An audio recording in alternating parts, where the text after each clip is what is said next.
방법이 없는 거야. 어머님이 절대 못 보낸다고 하셨잖아. 어떻게 그래? 부모님이랑 연 끊고 살면 돼. 어려운 거 아니야. 그냥 애초에 없었다 치고 살면 되는 거라고. 지쳐있던 저는 그 이야기를 듣고 흔들려서 그냥 남편 말처럼 다 버리고서 나갈까 했습니다. 그런데 연을 끊겠다는 그 말이 마음에 걸려서 도저히 못 그러겠더라고요. 이런 저를 보며 답답하다고 한심하다고 욕하셔도 할 말 없습니다. 그런데 제 마음이 그런 걸 어떻게 하겠나요? 혼자 자라면서 매일 부모님이 계셨다면 어땠을까 상상해왔어요. 만약 살아 계셨다면 정말 잘해드렸을 텐데 후회 아닌 후회도 하고요.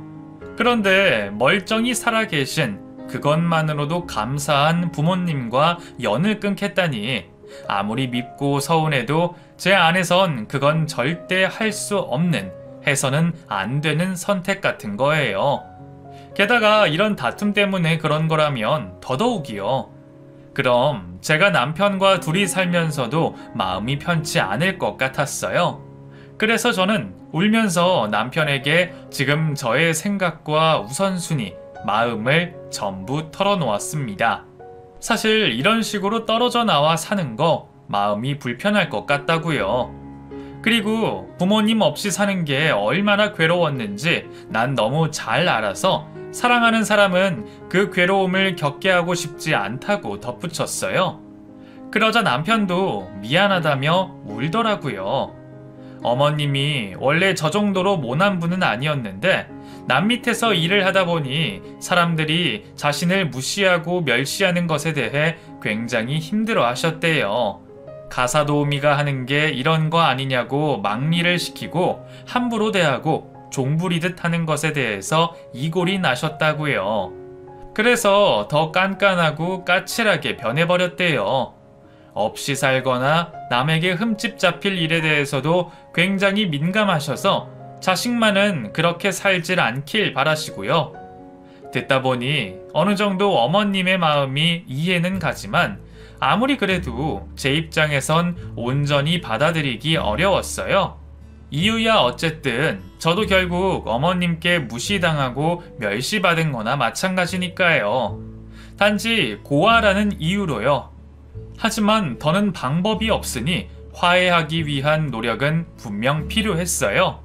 모두가 아무 일도 없던 듯이 원만하게 화목하게 잘 살면 좋겠지만 그건 어려운 상황이니 저만 참으면 되는 상황이었습니다. 원래 저는 눈치 잘 봐왔으니까 지금도 그냥 눈치껏 잘 맞춰 나가자고 아무 일 없는 것처럼 웃으며 지내보자고 마음먹었어요.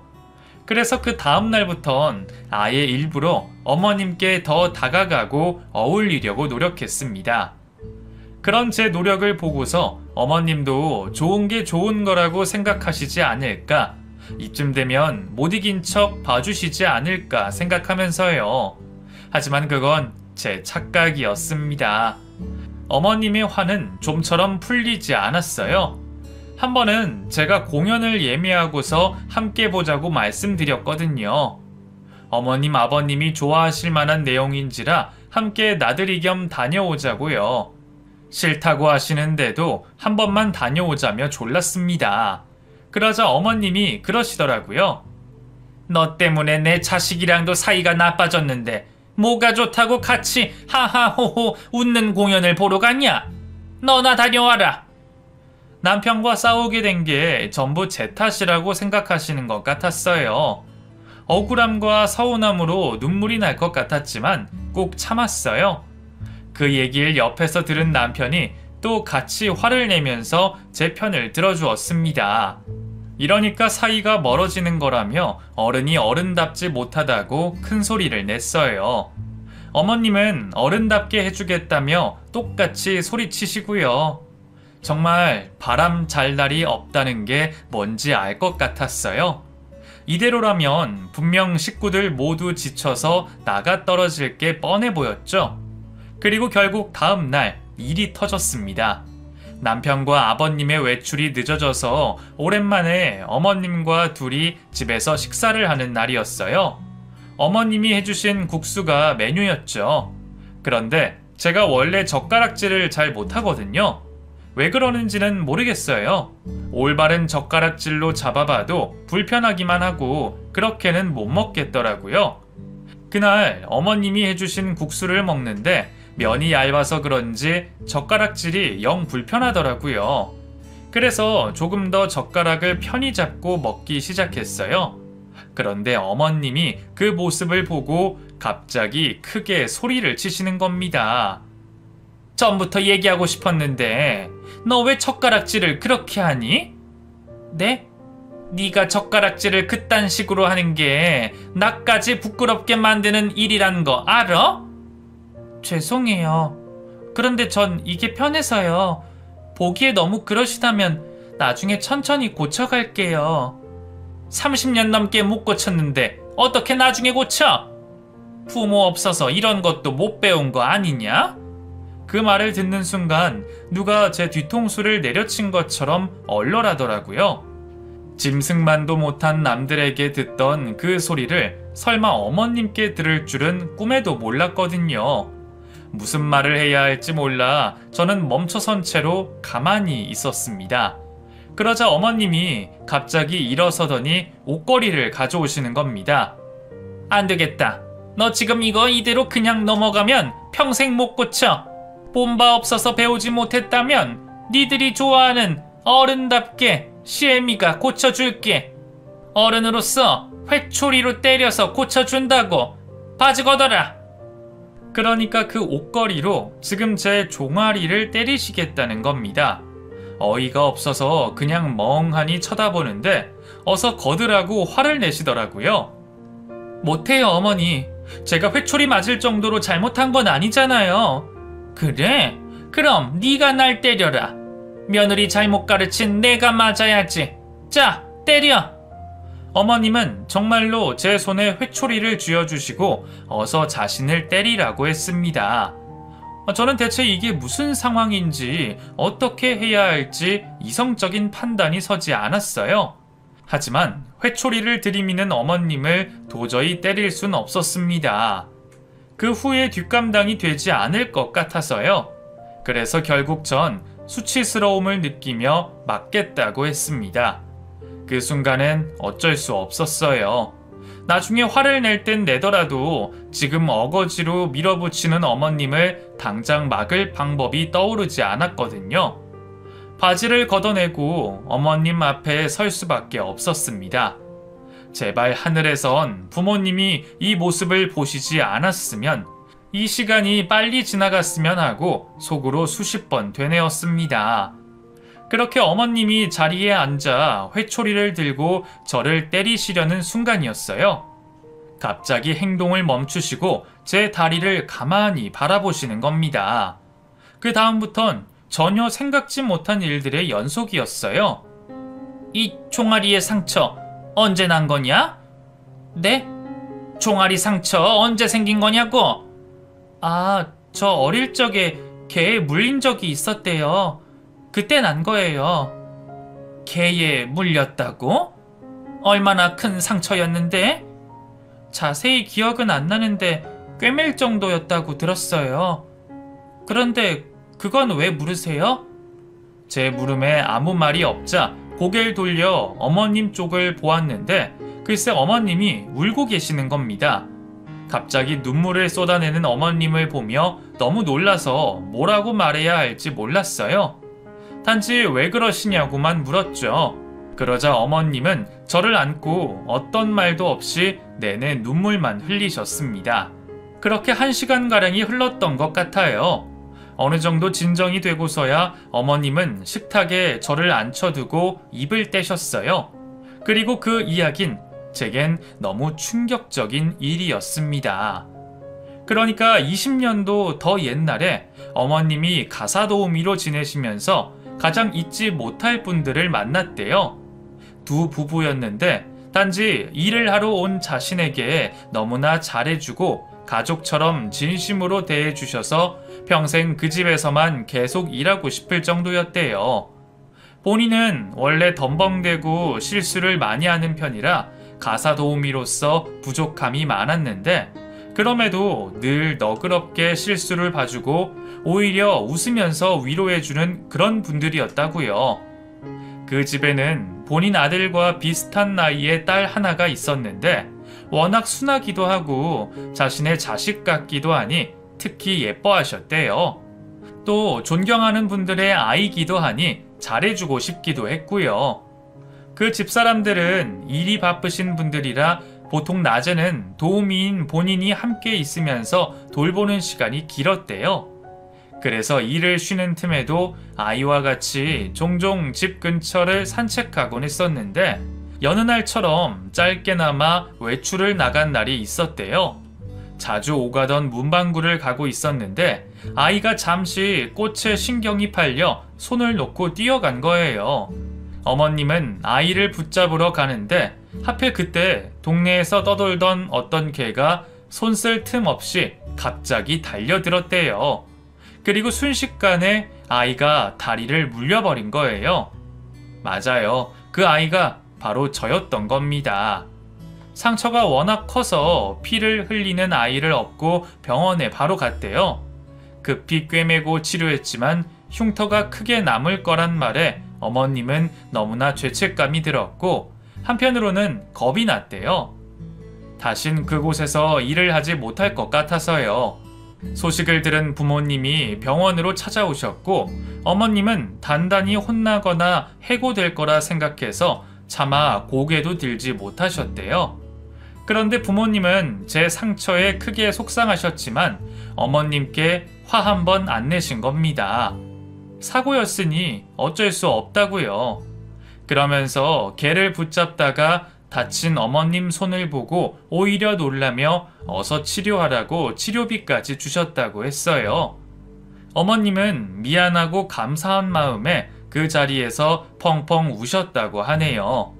그 뒤로 아이의 상처를 볼 때마다 죄책감이 들어 그만두겠다고도 말해보았지만 사모님이 말리셨대요. 그쪽 잘못이 아닌데 왜 그렇게 마음에 담아두냐고요. 어머님은 그때 다짐하셨대요. 이분들이 자신을 버리지 않는다면 평생 마음과 몸을 바쳐 이 집에 헌신하겠다고요. 그 다짐이 얼마 가지 않아 부모님의 사고가 있었던 겁니다. 부모님이 그렇게 허망하게 떠나고 난 뒤 어머님도 굉장히 오랫동안 힘들어하셨대요.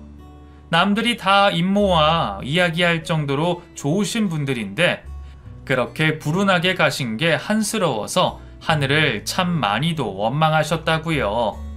그 뒤로 딸아이는 친척 집으로 가버렸고 본인도 다른 집에 일을 다니셨대요. 이후 15년 넘게 같은 일을 해오셨지만 언제나 그랬듯 자신을 무시하고 하대하는 사람들만 있었을 뿐 한 번도 그분들 같은 귀인은 만나본 적 없었다고 하셨다면서 그 집 딸이 어디로 갔을까 궁금하기도 하고 보고 싶기도 했지만 자신은 능력이 없어서 찾지 못했다고 하셨어요. 그런데 오늘 이 상처를 보자마자 확신이 드셨대요. 자신으로 인해 난 상처여서 평생 잊을 수 없는 상처여서 보자마자 바로 아신 거예요. 제가 그 아이라는 걸요. 이야기를 전해 들으면서도 전 도무지 믿기지가 않았지만 눈물도 멈출 수가 없었습니다. 이렇게 저와 부모님에 대한 과거를 전해 듣는 게 너무 오랜만인지라, 아니 거의 처음이었던지라 그 복잡한 감정의 기분을 말로 형용할 수 없었어요. 어머님은 이렇게 잘 자라주어서 너무 고맙고 못 알아봐서 미안하다며 저를 껴안아 주셨습니다. 어머님 품 안에 안긴 그제야 저는 펑펑 울면서 부모님 이름을 목 놓아 불렀어요. 한참을 울던 저는 마음을 추스리기 위해 혼자 밖으로 나섰습니다. 그리고 무작정 부모님이 묻혀있는 묘지를 찾아갔어요. 안 가본 지 10년도 넘은 곳이었습니다. 그동안은 왠지 찾아뵐 용기가 없었거든요. 찾아가서 무슨 말을 해야 할까? 기억하는 게 없는데 내가 뭘 그리워하고 뭘 말할 수 있을까 싶어서요. 부모님을 앞에 두고 할 말이 떠오르지 않아 그냥 서 있다가 돌아오는 제 모습이 싫을 것 같았어요. 그런데 이제야 다시 찾아뵐 용기가 생긴 거예요. 저는 오랫동안 찾은 부모님의 묘 앞에 꽃다발을 내려두고 하고 싶은 말을 전부 털어놓았어요. 그간 오지 못했던 이유, 무슨 말을 해야 할지 몰라 미안했던 마음 등에 대해서요. 그리고 오늘 있었던 일에 대해서 모두 다 이야기했습니다. 엄마 아빠가 그래도 나 고생 안 시키려고 잘 살았나 보다. 어머님이 너무 미웠는데, 그래서 많이 힘들었는데 엄마 아빠 덕분에 나 이제라도 사과도 들었어. 고마워. 그리고 미안해. 그동안 기억 못한 것도 지금에서야 기억한 것도 미안해.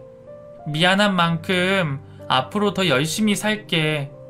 그래서 다시 만난 날 그동안 못 부린 투정 다 부릴 테니까 기다려줘. 그동안 너무나 보고 싶었는데, 너무 궁금하고 또 알고 싶었는데 이제야 엄마 아빠가 어떤 사람인지 알게 됐어요. 나를 낳아주고 키워준 분들이 정말 좋은 사람이었다는 걸, 다들 존경할 정도로 착하고 선한 사람이었다는 걸 알게 되니 왠지 안도의 웃음도 났습니다. 때때로 부모님을 보고 싶은 마음보다 어떤 사람이었는지, 어떻게 살아가고 있었는지 기억하고 싶은 마음이 더 컸었는데 이제야 소원 성취한 기분이었어요. 그날 저는 부모님에게 여태껏 제대로 하지 못했던 마지막 인사를 건넬 수 있었습니다. 다시 집으로 올라가면서 저는 어느 정도 마음의 정리를 했어요. 제가 어떤 말을 해야 할지, 어떤 선택을 해야 할지 분명해졌거든요. 그렇게 집으로 돌아가니 어머님과 아버님이 저를 맞이해 주셨습니다. 어머님은 계속 울고 계셨던 듯 눈물 젖은 얼굴로 제게 어딜 다녀왔냐고 물으셨어요. 저는 묘지에 다녀왔다고 말했고 마음을 진정시켰어요. 그리고선 어머님의 손을 꼭 잡고서 말했습니다. 어머님, 어린 저를 돌봐주셔서 감사했어요. 그리고 이렇게 저를 잊지 않고 기억해 주셔서, 이제라도 저를 알아봐 주셔서 감사해요. 그래서 제가 잊고 있던 기억에 대해 들려주신 점 전부 다 너무나 감사해요. 아니야, 내가 너를 진즉에 알아봤어야 했는데 시간이 너무 흘러서 그러질 못했어. 그동안 못할 짓 한 것 같아 너무나 미안하다. 날 용서해줘. 어머님, 저는 솔직히 아주 솔직한 마음을 말씀드리자면 아직도 어머님이 조금은 미워요. 아시잖아요. 저 어머님 마음에 들려고 정말 많이 노력한 거. 그래서 결정했어요. 남편이랑 저 이만 놓아주세요, 어머님. 저희 많이 힘들어했고 또 노력했으니까 그만 따로 살 수 있게 놓아주세요. 어머님 말씀처럼 저는 고아에다가 어렵게 자랐지만 그래도 이제는 알고 계시잖아요. 제가 어떤 상처를 극복하고 저희 부모님이 어떻게 저를 키우신지 아시잖아요. 그러니까 이제 그만 제가 원하는 대로 살 수 있도록 해주세요. 그게 제가 어머님을 용서할 수 있는 유일한 방법이에요. 그리고 어머님도 제게 정말 미안함과 고마움을 갖고 있다면 그렇게 해주세요. 어머님은 제 이야기에 놀란 듯 했지만 이내 고개를 끄덕이셨습니다. 어머님도 아버님도 더 이상 아무 말씀 없으셨어요. 그리고 저도요. 그날 밤 일을 끝내고 돌아온 남편에게 저는 오늘 있었던 일에 대해 전부 이야기해 주었습니다. 회초리 이야기에 또다시 벌떡 일어나며 당장 어머님께 따져야겠다고 화를 내는 남편을 다시 자리에 앉히고 분노를 가라앉힌 후에야 이어서 이야기할 수 있었어요. 그 뒤의 얘기를 묵묵히 듣고만 있던 남편은 어머님이 해주신 과거 이야기에 눈물을 흘렸습니다. 말을 하는 저도 차마 눈물 없이 말하기 어렵더라고요. 남편은 말없이 저를 꼭 안아주었어요. 자기가 너무 미안하다고, 나를 볼 면목은 없지만 그럼에도 이제 자기가 평생 갚으며 살고 싶다고요. 그렇게 말해준 남편이 정말 고마웠어요. 저희 부부는 서로 꼭 끌어안고 그날 밤 내내 함께 울었습니다. 그렇게 저희는 결국 분가하게 되었습니다. 계획했던 일이 아님에도 정말 곧바로 떨어져 나온 것 같아요. 워낙 기다려왔던 일이어서 그런 것 같기도 하지만요. 제가 평소에 살고 싶던 도시로 이사를 했고 그곳은 다행인지 뭔지 시댁과 2시간이 넘는 거리였죠. 지금 남편과 둘이 너무나 행복하게 지내면서 일찍 놓쳐버렸던 신혼의 즐거움을 다시금 누리고 있습니다. 언제 다시 시부모님께 연락하는 날이 올지는 사실 모르겠어요. 아직까지 한 번도 연락한 적 없거든요. 남편도 일부러 제 생각해서 굳이 얘기 안 하는 것 같고요. 제 마음이 내키면 그때 언젠간 한 번은 만날 수 있겠죠. 시댁에 사는 1년간 심적으로 정말 많이 괴롭고 힘들었던지라 이곳에서 한동안 푹 쉬려고 해요. 그동안 포기하고 있었던 하고 싶은 일을 하나씩 해나가면서 올해를 마무리해보려고 합니다. 그러면서 동시에 제 지난 과거에 대한 퍼즐 조각을 하나씩 찾아보는 중이기도 해요. 내가 어떤 학교를 다녔었고 어디에 살았고 어떻게 커왔는지 저의 과거에 자리했던 곳들을 찾아가면서 기억해내고 있어요. 예전엔 슬픈 과거에 얽매이지 않고 무조건 앞을 향해 나아가려고만 했었는데 이젠 그러지 않으려고요. 제 과거들을 제대로 마주하고 간직하고 작별하면서 제가 어떤 사람인지 조금 더 찾아가 보려고 합니다. 불행과 행복의 순간이 함께 오면서 제 삶에 없어선 안 될 경험을 하게 됐는데 저는 지금 만족해요. 앞으로 어떤 일이 생겨도 똑바로 마주할 힘이 생겼으니 인생이 바뀐 것만 같거든요. 지금까지 제 이야기를 읽어주셔서 감사합니다. 여러분의 남은 날에도 축복 같은 일이 찾아오길 바라며